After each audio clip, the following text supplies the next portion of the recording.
আলেম ওলামার উপর যত নির্যাতন আসুক না কেন, যত কিছুই আসুক না কেন, আমার বন্ধুগণ, ইসলাম ছিল, ইসলাম আছে, ইসলাম থাকবে। ইসলামকে কেউ ধ্বংস করতে পারবে না।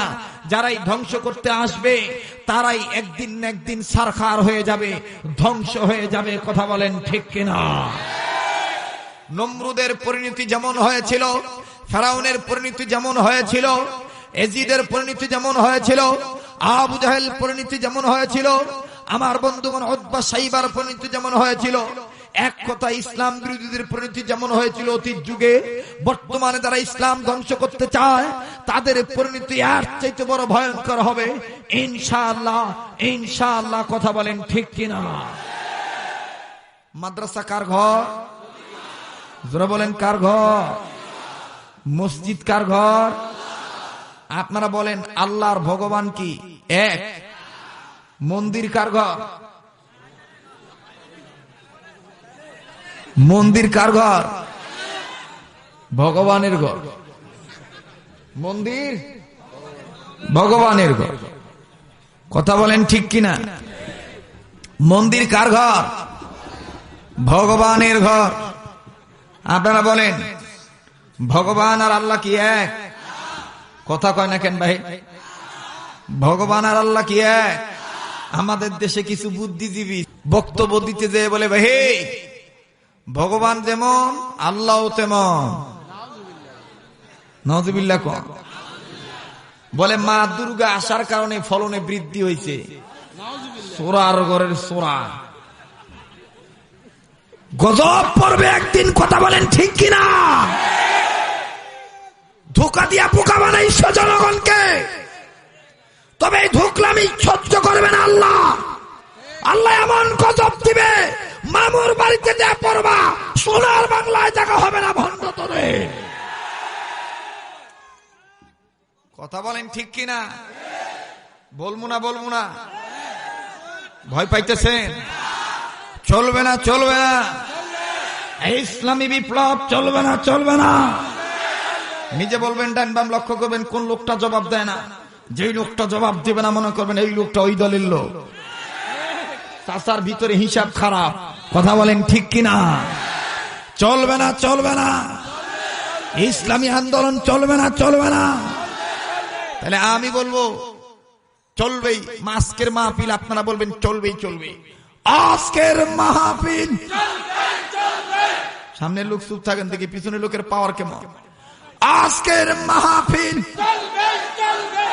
আপনি একটু চুপ করেন, আমি পিছনের বাপ ভাইদের পাওয়ারটা দেখি। আজকের মাহফিল আপনারা বললে তোমরা তো আমার পিছনে আমরা চালাক আছি। হুজুর কইতে পিছনের লোক, ভাই আমার পিছনের লোক না, আমার সামনের লোকের একবারে পিছন সাইডে। আপনাদের পাওয়ারটা দেখতে চাইতেছি। আজকের মাহফিল আওয়াজ আসছে না? এবার পিছনের লোক চুপ থাকেন, সামনের লোকের পাওয়ার দেখি। আজকের মাহফিল যারা চতুর্পাশে দাঁড়িয়ে আছেন তারা কি ফাও? এবার বসন্ত লোকেরা চুপ থাকেন, দাঁড়ানো ভাইরা বলেন তো ভাইয়ারা আজকের মাহফিল। আরে বাপ রে বাপ, সবাই দাগ না আছে। কথা বলেন ঠিক কিনা? এবার দাঁড়ানো ভাইরা, বসার ভাইরা, পিছের ভাইরা, সামনের ভাইরা, স্টেজের ভাইরা সবাই যদি বলি আওয়াজ বাড়বে না কমবে? আর আওয়াজ যখন বাড়বে শয়তান থাকবে না ভাগবে? আজকের মাহফিল কতক্ষণ চলবে?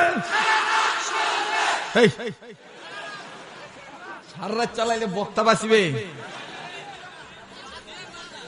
আল্লাহ যতক্ষণ চালায় ইনশাআল্লাহ।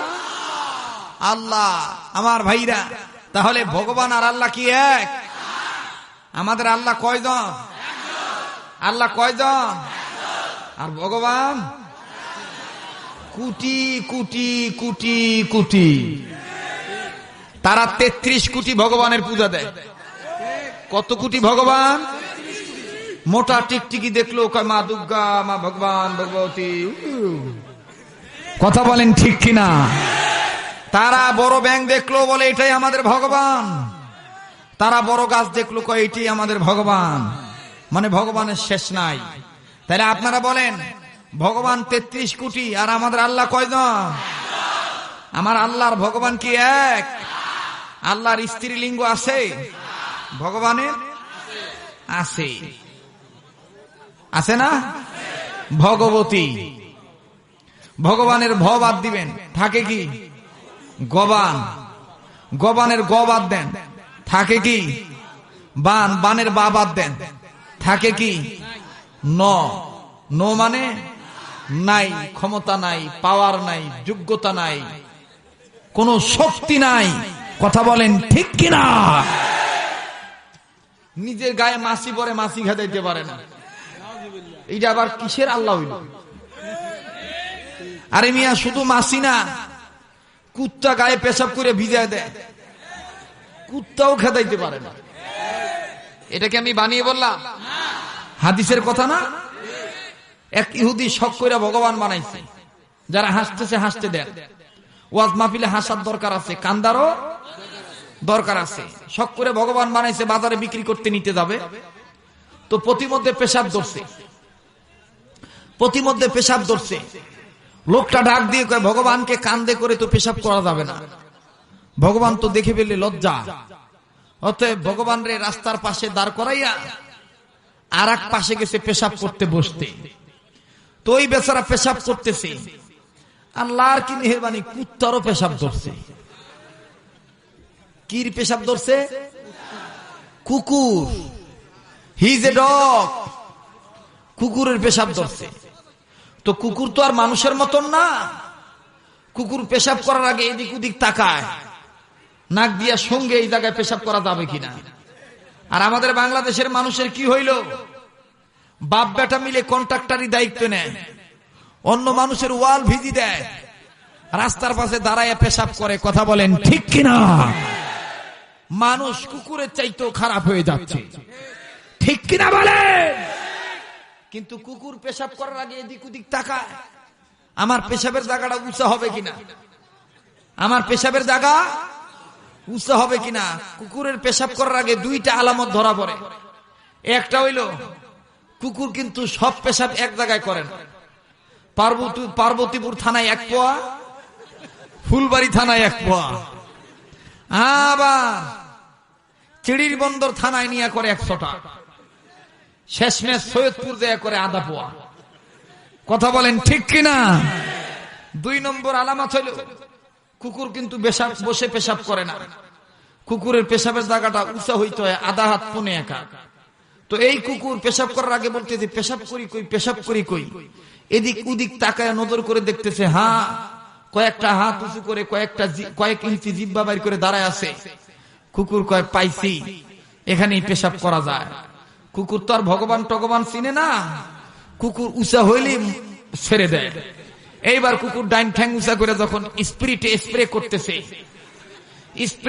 স্পিরিটে স্প্রে করতেছে, কুকুরের পেশাব কম কিন্তু স্পিরিট বেশি। আর এখনকার মূর্তি খের আর মাটি দিয়ে বানায়, তখনকার মূর্তি কিন্তু পাথর কেটে কেটে বানাইতো আরব কান্ট্রিতে। তো পাথরের মূর্তির উপর অল্প পানি ঢাললেও কিন্তু আওয়াজ বেশি হয়। তো এই পাথরের গায়ে যখন কুকুর ঠ্যাং উঁচা করে স্পিরিটে পেশাব স্প্রে করতেছে, পেশাব কম আওয়াজ বেশি, স্যার স্যার একটা আওয়াজ হইতেছে। তো ভগবান আল্লাহ রাস্তার ওই পাশ থেকে বলতেছে, ব্যাপার কি, পেশাব করি সামনে, আওয়াজ কেন পিছের থেকে আসে?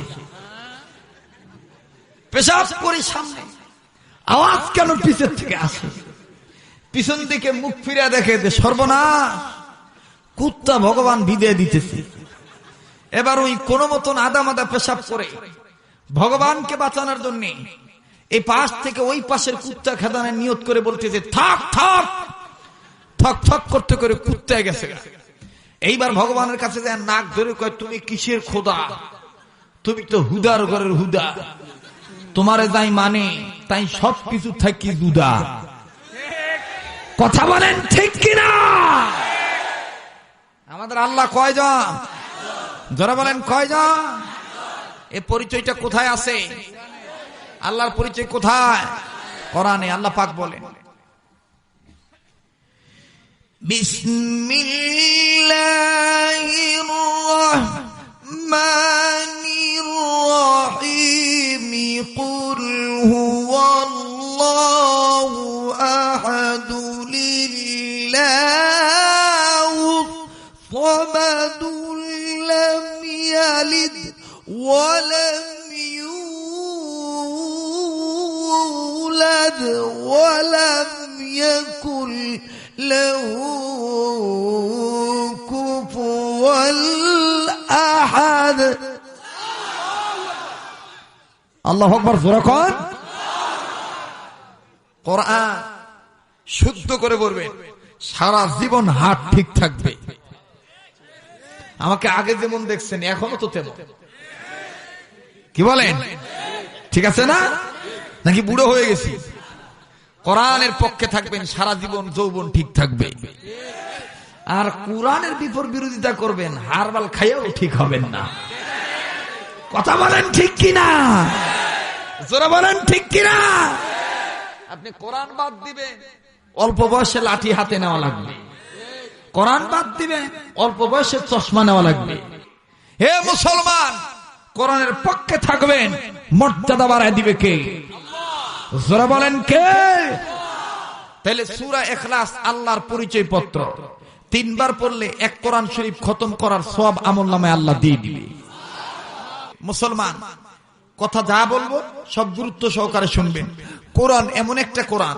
এই কোরআনের পক্ষে যদি আপনি গুনগুন করেন তাও আল্লাহ আপনার প্রতি রাজি হয়ে মাফ করে দিবে পড়তে যদি নাও জানেন শিকার চেষ্টা থেকে ওযু সহকারে কোরআন ধরে যদি বলেন আল্লাহ এটা তোর কিতাব আমি তোর গোলাম আল্লাহ তাও মাফ করে দিবে বাস্তব আসেন দেওবন্দ মাদ্রাসার প্রতিষ্ঠাতা আল্লামা মরহুম কারি তৈয়ব সাহেব রহমাতুল্লাহ আলাইহি যিনি দীর্ঘ 53 বছর দেওবন্দ মাদ্রাসায় দায়িত্বরত অবস্থায় ছিলেন তিনি অনেক ধর্মীয় গ্রন্থের প্রণেতা তন্মধ্যে একটি কিতাব আমাদের আলেমদের কাছে সারে আলেমদের কাছে মশহুর প্রসিদ্ধ কিতাবটা উর্দু কিতাব নাম হলো খুতবাতে হাকিমুল ইসলাম কিতাবটার নাম কি যারা বলেন কি নাম খুতবাতে হাকিমুল ইসলাম এই খুতবাতে হাকিমুল ইসলামের মধ্যে তিনি সুন্দর করে একটা ওয়াকিয়া এইভাবে বলছে আপনারা গ্রামের মানুষ তো কথাটা শুনলে তৃপ্তি পাবেন মজা লাগবে আমি বলবো বাবা বলবো সোনার ভাইরা বলবো দেখেন কোরআনের বরকত কত আল্লাহু আকবার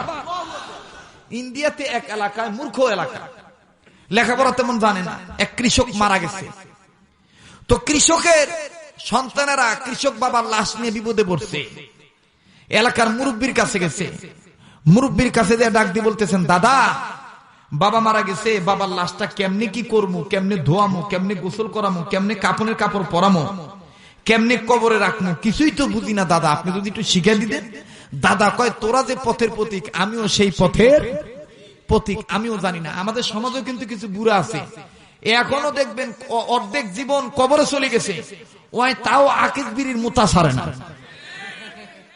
কথা বলেন ঠিক কিনা আকিজ বিড়ির মুতা ছাড়ে না আর এই বুড়ার বেটার ঘর দেখবেন বেশিরভাগ মৌলবীদের শত্রু এরা মৌলবীদের দেখতে পারে না সাওয়ালের কামাই খায় বেকার থাকে বেকার জীবন দ্বারা থাকে তাদের তো শয়তানে ধরে ওরা চার দোকানে বসে বসে ওই আকিজ বিড়ি টানবার চা খাবে আর গপ্প করি কবে হুজুর ভালো না হুজুর ভালো না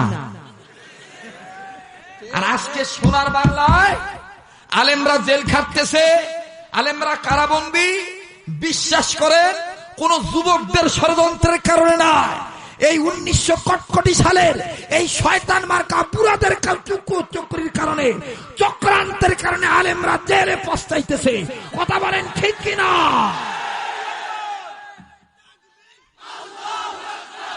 আমার ভাইরা বুড়াদের যন্ত্রণায় মসজিদে ইমাম টিকতে পারে না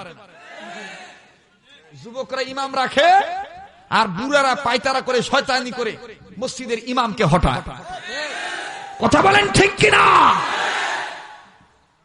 বাংলাদেশের যুবক আলেমদের পক্ষে না বিপক্ষে জনগণের পক্ষে না বিপক্ষে আমার সোনার বাংলাদেশের সোনার ছেলেরা আলেমদের জন্য নিজের রক্তটা বিলিয়ে দিতে রাজি আছে আলেমদের কোনো ক্ষতি হতে দিবে না ইনশাআল্লাহ কথা বলেন ঠিক কিনা আলেমদের পক্ষে যদি তোমাদের ডাক আসে ও দিনাজপুরের ভাইরা ফুলবাড়ির ভাইরা উত্তরবঙ্গের ভাইরা বাংলাদেশের ভিতরে সবচেয়ে বড় ডিস্ট্রিক্ট দিনাজপুর দিনাজপুরের ভাইরা যুবক ভাইরা তোমরা কে কে আলেমদের পক্ষে রাজি আছো মাতলুম আলেমদের পক্ষে দুহাত তুলে আল্লাহকে দেখাও লিল্লাহি তাকবীর লিল্লাহি তাকবীর কোরআন সুন্নাহর